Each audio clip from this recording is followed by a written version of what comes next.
our faithful followers. We're happy that you're viewing this episode today. Thank you for all your What up? support. What up? What up, y'all? What up?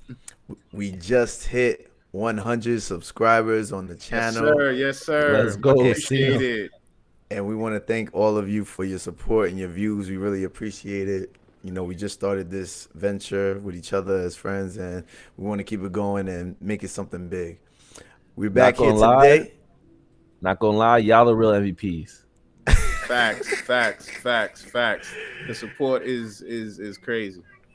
Joined here today again with the Obster, my man Obi. I forgot I kept that. I was like, he left it as the Obster. I'm, I was joking, I'm here but I with guess my that's man Earl's here in the building, Yes, and sir. me, Matt. We all here today, bringing you exclusive breaking coverage of game that just finished. The Game Hawks one. versus the Milwaukee Bucks, game one, with the Hawks upsetting the Milwaukee Bucks. Crazy. Charged behind a crazy performance by Trey Young, who I hate for eliminating my Knicks, but I can't. I gotta respect the game though. Real icy in He Milwaukee. is It was real hooping. cold in Milwaukee tonight. Yo, he was wilding in the first half, or like not even in the third quarter too. He was wilding. Yeah, Like, third quarter was strong. Third quarter was. I thought that's when he really That's when he opened went- it up. Yeah, in that third quarter. Yeah. He even in terms of offense up until that point. Like both teams were kind of scoring at a consistent clip. Did your mic go out? But nah, I'm here, man. Bentley, can you hear me? Yeah. Nah, Yeah. it sounds like you're a lot louder now. I don't know if it's a different mic. So he went he it was 92 up, I think. Either going into the fourth or a little bit into the fourth. And then they both teams, it seemed like, I don't know if you want to call it, they buckled down on defense, so guys just stopped making shots, but the game got a little mucked up a little bit more. And I think they only ended with 110 to 100, right? It was like 112 to 114 or something like that for the final score. What was the final score? Does anybody remember? I think they I won don't by remember the 3. final score.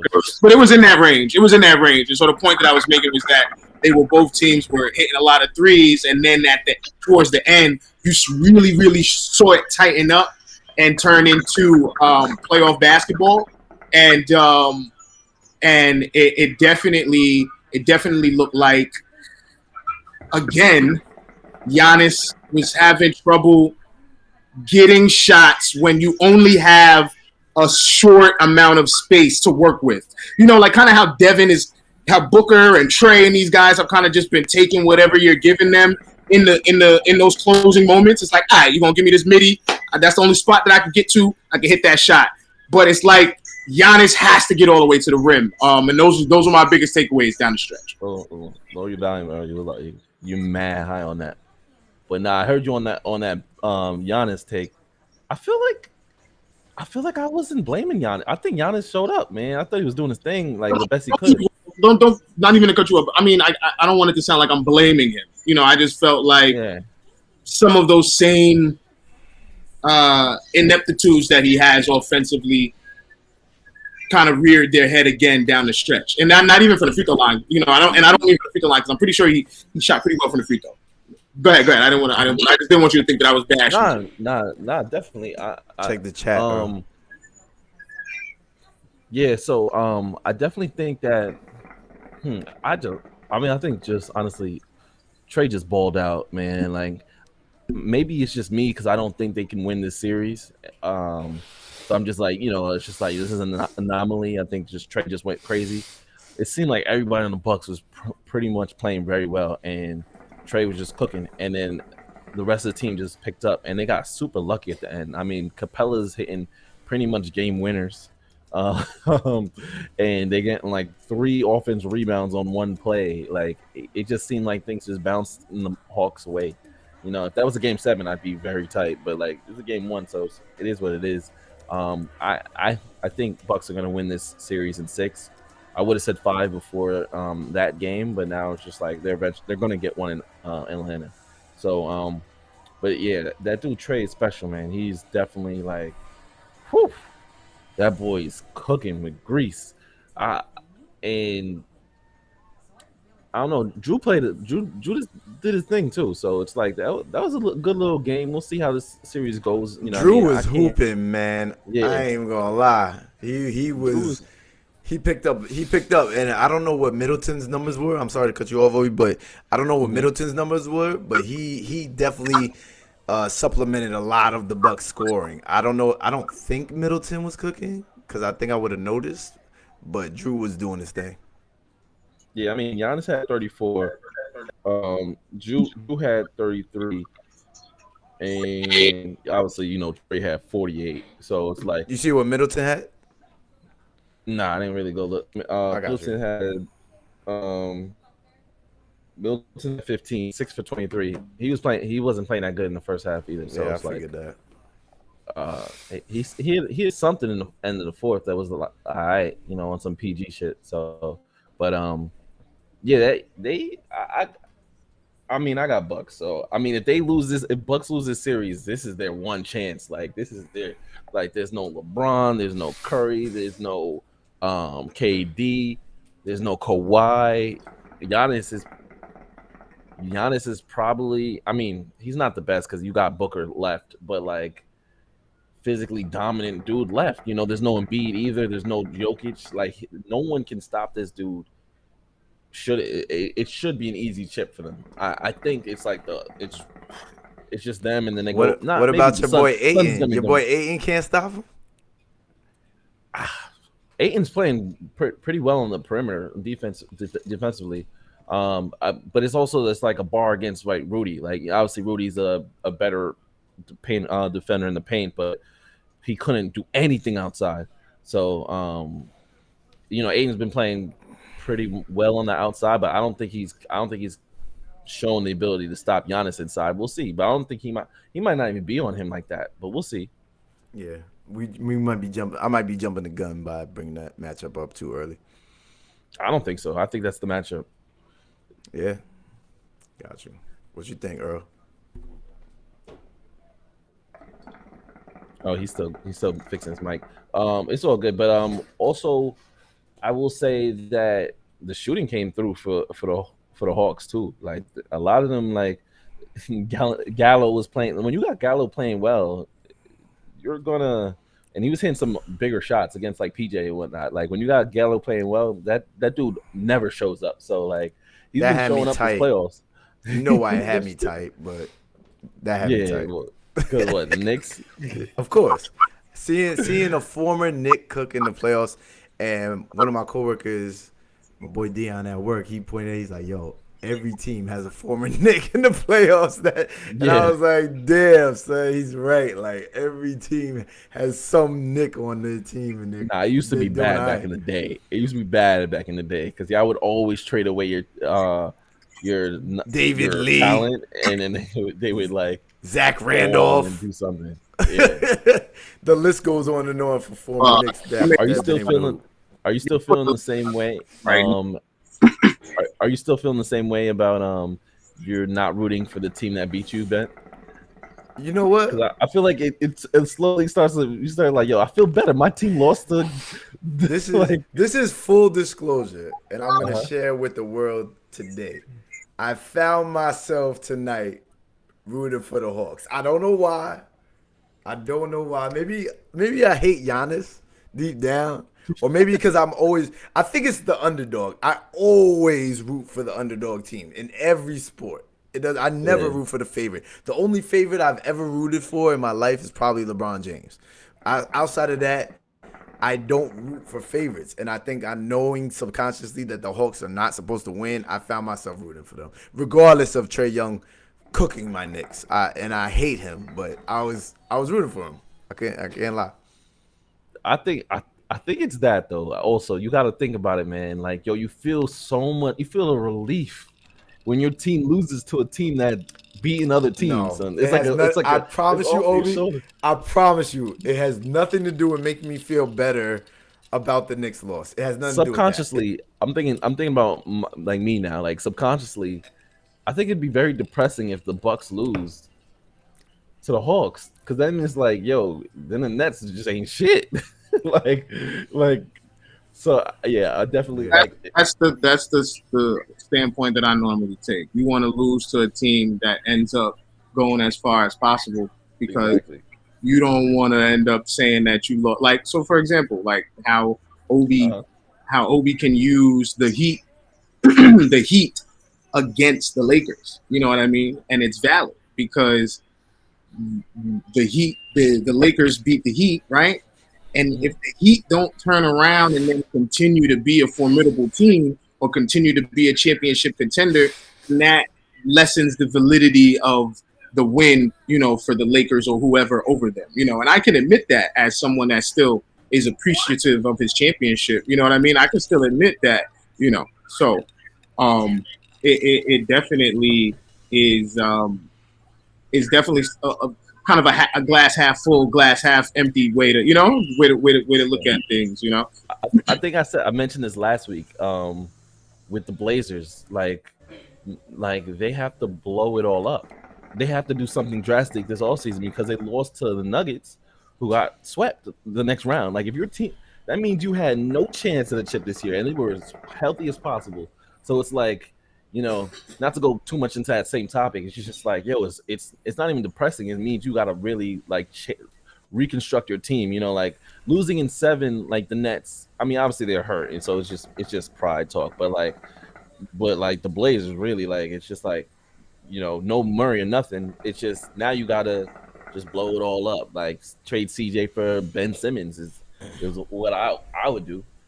I would think about You it. trade who for who? I would probably trade CJ for Ben Simmons.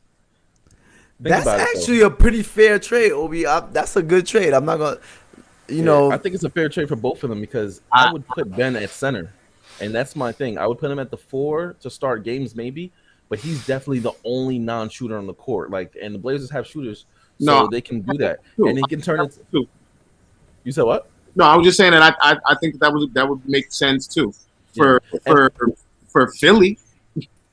yeah, for both of them. I think for both of them. I think because now you have your because the Blazers have been trying to kind of build that Golden State kind of theme going over there with the shooters.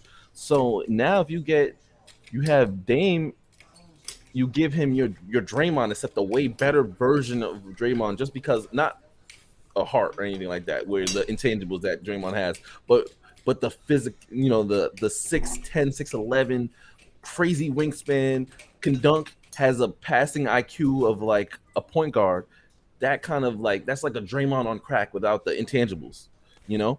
say the trade one So more time again, Obi. Who would it be? Ben Simmons straight for CJ, straight up. CJ I think McCollum. both sides Okay. can win if they know how to mold Ben, get him to work on it. Obviously his free throws. Yo, honestly, I would have him in the gym by himself. Like when we're practicing, it's like, no, you can't practice with him. You go, Go to your room. you go over there, you shoot free throws the entire time, and then at the end of practice, we're all gonna come and laugh and heckle you. And, and if you don't make these free throws, we all gonna have to run. Or something like you're that. a bully, bro. There's You're like a that kind of hazer. pressure on him every single practice. It's not even haze, bro. He needed this from a long time ago. Someone needed to talk to him like this, and Is that not part of the issue, right? Then, the fact that he doesn't feel comfortable shooting in front of people, right? Like that, exactly. So I don't know if at this point, I don't know if shaming him is gonna No, help. that's it. That's it. But That's Obi, it. You from can his shame- person, the things we've drawn from his personality, he's gonna request a trade if you do that to him. He can't.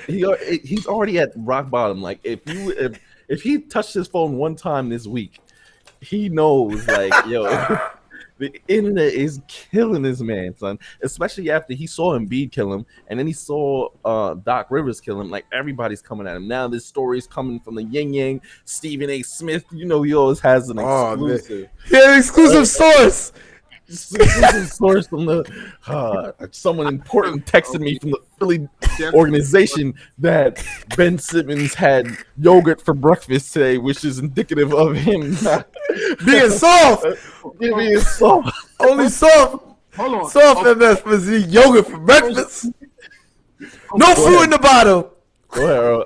Stephen A. moments that we kind of talk about, that one felt the fakest to me. I'm not gonna lie, like that felt like it. I don't the most staged. You know, like there's a lot of times that I kind And of for the record, Earl is not a Stephen A. apologist at all. No, I think there's. No, he is. I He actually believes more in what Stephen A. says. So for him to say, I think he's pretty objective. I try to stay objective with Stephen A. He's been more, maybe I say more objective, but more leaning towards Stephen A. He's not lying. I'll say this is and this is a little bit of a tangent, but I think this is cool for a second. I try to give the media guys in general a little bit more of the benefit of the doubt when players are calling them out on being dishonest or not having the right facts, because it's your job to play basketball. It's literally his job to tell the truth.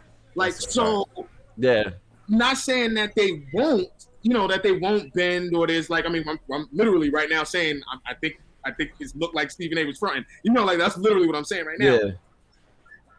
It just, a lot of the times I feel like we quick to jump on a player side who has way more to gain from not telling us the whole truth than a media person has to gain. Well, yeah, I'm recant some of my Stephen A. stuff because like if this show blows up, he wants to bring us on the show. He can't be coming back to episode 8. Like, yo, man,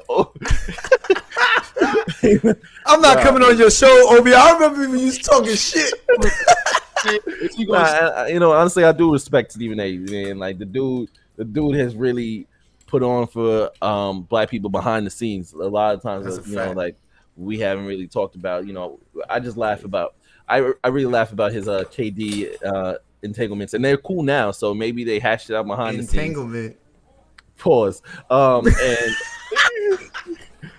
yo, you about to have definitely pause account on your ass.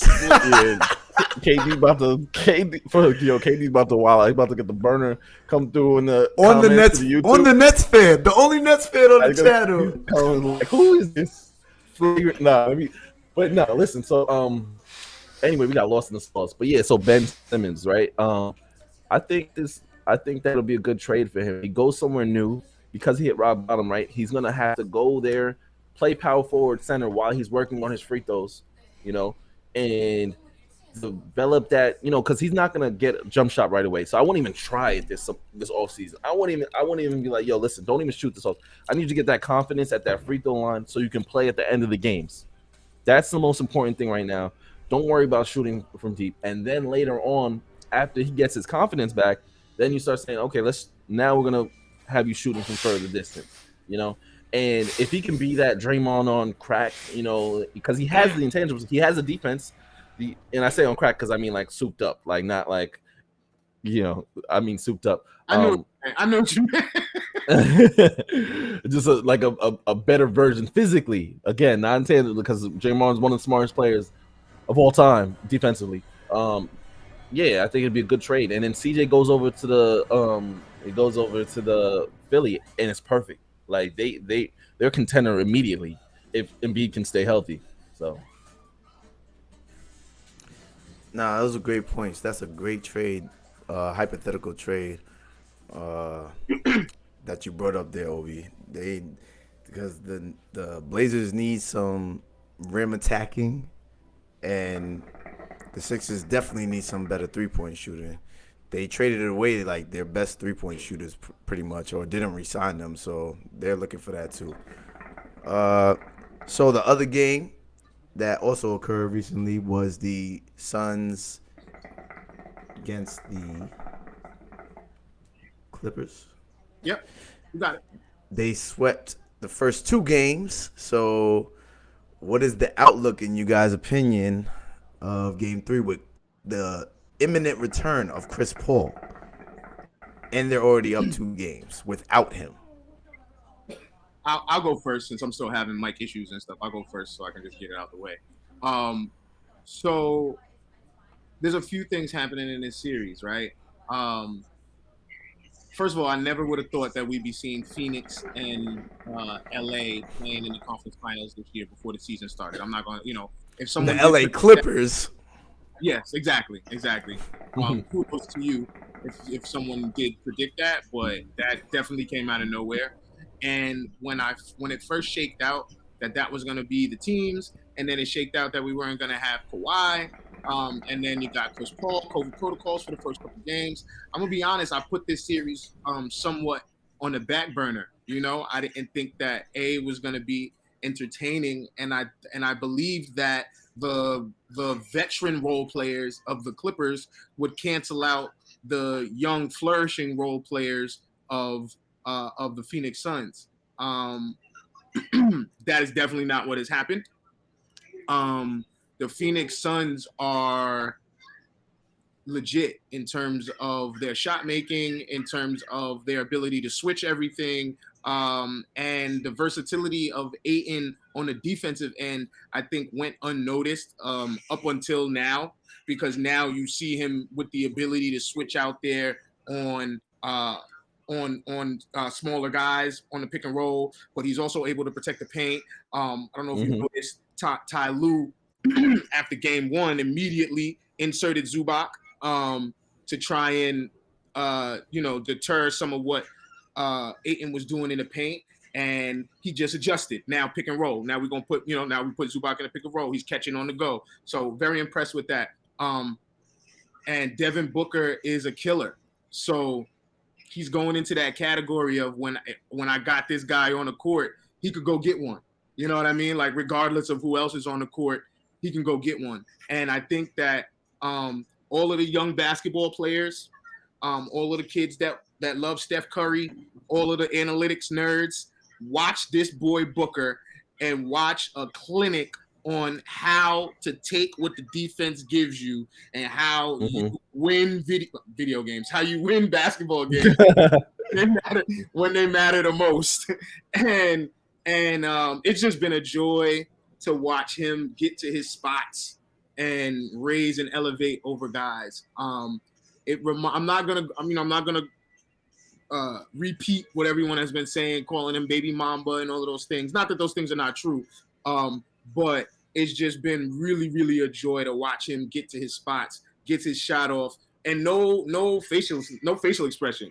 I don't know if y'all noticed. You know, like he's not getting hype, he's not beating his chest. You know, he is, and that doesn't show to me that he doesn't care or he's overly confident. He is extremely locked in. When they talk about Kobe, when Kobe talks about when he scored 81 points, he said, I wasn't really shouting or being demonstrative or giving high fives or pointing or anything like that, because the level of focus that required to physically and mentally not only be able to attempt that many shots, right, but go ahead and take that many shots, especially when it was necessary. It's just a different type of zone that you get into where you ain't got time for talking trash, you ain't got time for flexing, you ain't got, and I feel that from Devin Booker. And so it's just, it feels really good. Although he beat my team, it feels really, really good to watch somebody play somewhat like, my favorite player of all time. On the other side of things, I'm not going to bash Paul George too much for missing those free throws, because he got them to that point, and there were a few other plays down the stretch that I think could have turned the game one way or another. But if you're just taking the facts, they lost that game because he missed 2 free throws. Not gonna lie. But I think that the Phoenix Suns are going to the NBA Finals, like I already predicted in one of my other not gonna lie, so no need to rehash that. And I am still pleasantly surprised that we're going to get good basketball, because it looks like it's still going to be a good series. It's not going to be a wash, but it's over for the Clippers. You let them beat you twice without Chris Paul, and Chris Paul's coming back. Cool. Great takes. So where do I start? There's a lot of things I have to get to. Gotta first mention Ayton's game winner. That was crazy. I mean, we're always gonna look back and say, yo, where were you when the Crowder had the amazing pass, and it was just like amazing. That alley was amazing. Play drew up, and he stuffed it in there like it was nothing over the sluggish. I don't know how to say this without whatever Zubac, and I didn't want to say anything crazy, but if he had ever seen KG. Don't let your opponent ever see the ball go in the rim. Like when it was a timeout and someone shoots a three and KG just comes, nope. You're not getting that. You're not seeing that going. That's who you needed at the end of that game to stop that, because that's exactly what that was. You know, with that being said, I guess we have to go back to Ayton, because I say in second episode, at the end of the episode, 103 at 103 mark and 40 seconds, I was like, Ayton's a bust, and I continued to I broke it down and said, it's not that he's not a good player. I think he's a good player, but when you draft someone number 1 overall, they have to be able to get their own bucket. When there's 10 seconds left, you dish them the ball, and they can create out of thin air, like a Embiid, like a Jokic, and a Nurkic. Not Nurkic like he's good, but I'm just saying Nurkic he has some, I think Ayton is better than Nurkic. I'm just saying he has that ability. It made me think of Shaq. I was going to use Shaq to disprove your point, but then when you finish making your statement, it's like, Shaq is a perfect example of someone who was dominant and could turn, you know what I mean? So as opposed to throwing there with Joel, as opposed to like Nurkic, you know what I mean? Oh, no, I'm just saying, yeah, Shaq was the exact person I'm talking about. Someone that can get the ball and just, at any moment, just get a bucket, regardless of the defense, and draw double teams. When you when you have a number 1 overall, you need someone that draws. That's what you think. That's what I think of, right? So, but I'm not the kind of person to stick on a point just because I said it. He's looking good. He may not be what I expected, and may not be what I would want out of a number 1 pick overall, and obviously he went before Luka, which was obviously a mistake, and before Trey, which you can argue, although Trey is a great offensive player, he lacks on defense. Looks like that was a mistake too. You could say that. Yeah, I think so. But it was a mistake, because it would have been crazy if Trey Young and Book. That would have been ridiculous.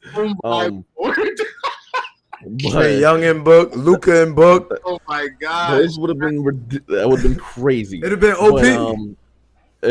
Another backcourt, light-skinned shooting mother.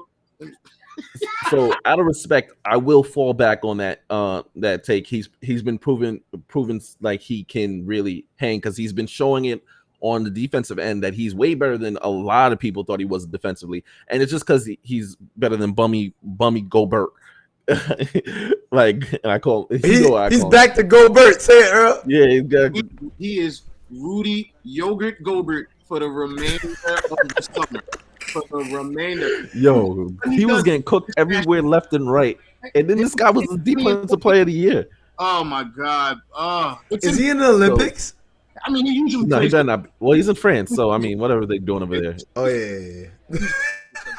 French fries. So just to wrap up that whole Ayton thing, like my thing is though, still he hasn't proven that he can be a number 2, and I did say it's way too early to say. It's just like, just throwing out early predictions, whatnot, and I think he can develop into that. But in order to be number 2, I need you to be able to get the ball and do work. Not like Amari did, and it does.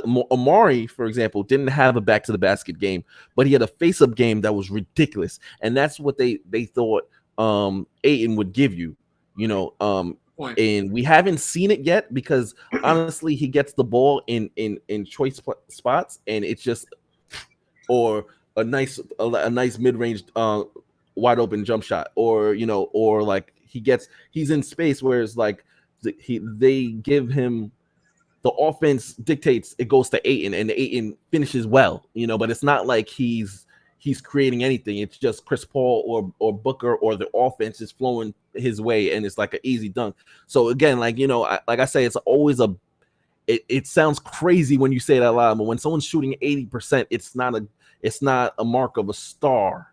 It's a mark of a good player playing well. Because when a star, you gotta, like, when the shit is going wrong, you give him the ball, and if for example, a star is doing 8 for 10 in a game, you give him 10 more shots. Like you don't end 11 for 13 or 11 for 14. No, you give him 10 more shots and you spitting facts, Obi. You're spitting and he facts. shoots like 6. So he's still young though. So that's why I want to get back off of that take. I don't want to be the guy that sticks to something for crazy. He's still young and he's showing that he's versatile on the defensive end and offensive end, and he's a good number 3 right now. So for sure, in terms of a lot of folks, just because a lot of folks that have that take about him being a bust, I don't know that they're making that same argument as you though. You know what I mean? Like I don't know breaking it down in that same way that you are. That they have those same points and those same reasons why. So yeah. I don't disagree with a single thing that you said. I just would want to use the phrase to think that that's the take that most folks that are saying he's a bust, that's the reason, or the lens that they're looking through it from, Yeah. I can't hear you, Ben. Shit. I'm happy that listen, if I'm the Suns, you could have had a way worse bust than DeAndre. Oh yeah. But you could have had Kevin Knox or Frank Ntilikina. I recant bust for now. I won't even say for now. I recant bust. He's not what I expected him to be, and I'm hoping that he does develop a game where you give him the ball and he goes to work. Yeah. So that's fair for everyone here. I like it. Yeah, I got no. In terms of PG, that draft though. Just real quick, where do y'all rank that draft? See that, and that's what alarms me with him. He's a delusional. He said the other day that that draft was the greatest draft of all time. It's I don't know if it's delusional, disrespectful, or just he doesn't know his history. Because he's a young buck. Who said that? Ayton said we have the greatest draft of all time. I'm like, did you ever see 96? Did you ever see Jordan's draft? Did you ever see Kobe's draft or Steve Nash draft? That's the same. LeBron's draft. Kobe's draft. Yeah, that's what I'm saying. 96. LeBron's draft. Yeah. So Jordan's draft, LeBron's draft, and Kobe's draft. Conversation. We could have a whole talk just ranking the draft classes. I didn't want to go into that. I was just throwing it out there. You know what's crazy? In order to be a GOAT, you gotta have a GOAT draft class too. Like if you really think about it, like Kobe, LeBron, and Jordan GOAT draft class. They come from some generations, bro. That is a fact. Those are good points. Those are good points. Yeah, all right, so let's. How about this? Can we do some? I know earlier he had his not gonna lie take with a series prediction already, but.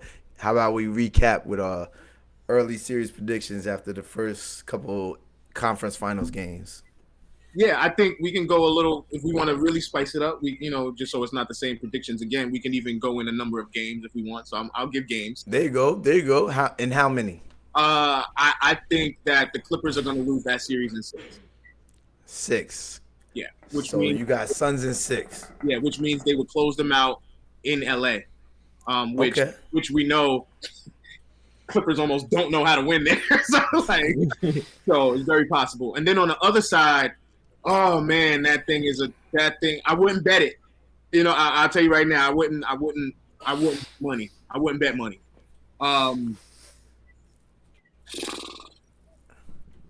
Atlanta in 7. Ooh, spicy, Earl. Okay, Obi, what you gonna come back with? Atlanta's deep, man. I give them that, man. Atlanta's deep. I'm rooting for Giannis, although he doesn't. Well, he does, but he doesn't identify Nigerian enough for me. What is this Greek freakness? I don't care where you from, like where you grew up, bro. You Nigerian, bro. Like you need to knock it off. And then he's talking about playing for the Greek international team. Like, yo, get out, yo. He's a sellout. But I'm rooting for the sellout. I hope he sees this and he starts thinking like, maybe I should play for Nigeria. Like, I hope his parents see this too. Yeah. So I'm rooting for the Bucks. So I'm just gonna go off my rooting, and I think they gotta win in 6. They have to. There's so much. This is their only chance. This is the last chance. His only chance to win a chip. Like straight up, like in my opinion. So I'm gonna go Bucks in 6, and then I'm gonna go Suns in 6. Suns in 6. I got Suns in 6. I think PG puts on these next 2 games. I don't know if he's even sleeping right now after that, but I don't blame him for like missing those 2 free throws. It was also one thing we didn't discuss, and I want to wrap this up quickly, is they need to change that rule with these reviewing, and then you get a timeout. That's what gave them the chance to draw up that play, and they had no timeouts. So what? Back and forth about that all last night, Obi. I just don't know what's the solution. How do you? I know the solution. If they're reviewing, you have to stay on the court. Players have to stay on the court, and you can have a huddle on the opposite side of where your coach is. You know, there you go. And you can if the players want to draw up a play, that's cool with them, and hopefully you have a Chris Paul on your court, or like a floor general, then that's dope. But what's going on is they just cheat. I mean, it wasn't cheating, but Clippers got cheated. No, I know. I felt the same way because I remember in real time watching it, thinking Jay Crowder would have never been able to get that. Not that he wouldn't have been able to, but he, without a timeout, to know that's what we're doing, for it to be for it to be a play to be so in sync. You know what I mean? Like having to just do it on a fly definitely makes a big difference. Shout out to Monty for that play. That play was, what are they calling now? I forgot what I'll bring the name next time. They calling it something Valley. It was a great. That play. You always remember where you were, because I was like, what? This dude just, I thought he shot it in first of all for a second, and I was like, yo, that was an ill dunk. Like, so yeah, man. All right, I'm gonna come through with my prediction real quick. Be objective. I'm gonna be objective. You know me, baby. Suns in 4. That's what I'm doing. That's how I'm coming. Wow. Suns in 4 with my man. You hear me? You know what? I think you just convinced me. I think you just convinced me. Yo, I think I just changed my mind. You want to change it? You want to change it, Obi? Let me hear you say it. Yeah, I got Suns at 4. Let's go. You gotta think, yo, Paul George just gave everything, son. He just gave everything in that end of that game. He's gonna try his hardest, and it's not gonna go well, man. They shouldn't have blew that game. Sometimes like that, it just changes the whole momentum. So I got Suns at 4 with Ben. I'm here for you with the. I'm gonna say this with that white dude that beat up that. I'm gonna say this. If the Suns win in 4, I'm buying the shirt. Ooh. I'm buying the shirt. We got all. I'm buying the shirt and I'm wearing it for a show. I promise y'all. Bro, no funny. Suns jerseys and stuff like that. Just the colors be fire, like on a black, and you have the Suns going through. It's so fire, like had a Jason Kidd throwback. Oh my. I gotta get my Bucks prediction. I mean Bucks Hawks. I got Hawks is 6. Oh, now you're on coke. Big coke. So I'm only on a little bit less coke because I said 7. Yeah, you didn't say that for Earl. I got the Hawks winning, closing it out at home. 6 is nuts. 6 is bold. 6 is bold. 6 is nuts. That's what I'm here for, man. Fuck 7 is a steal. You stole it, like, you know what I mean? Like, okay, you know what I mean? Like Bucks just stole it from the Nets. Like they're gonna come out in the MLKs at home, and they're gonna seal the deal. Okay, that's what's gonna happen. Yeah, no. The Bucks are gonna come out in the Malcolm X's and they're gonna end that at 6. Yo, the Malcolm X is gonna be. He's gonna have the AK looking out the window. That's gonna be the Malcolm X jersey. Oh, yeah. Man. Yo, I just want to thank everybody for joining us. Thank you for 100. Thank you for the 100 subscribers. Let's go. We love y'all, and we hope y'all continue to support us. Real quick. Like and share. Our next goal is 150. Can y'all get us there? Send it to your friends. We'll appreciate it. Your co-workers, everybody, listen to us on your driving to work. We appreciate y'all. Stay up, y'all. Not gonna lie. Holla at y'all. Not gonna lie.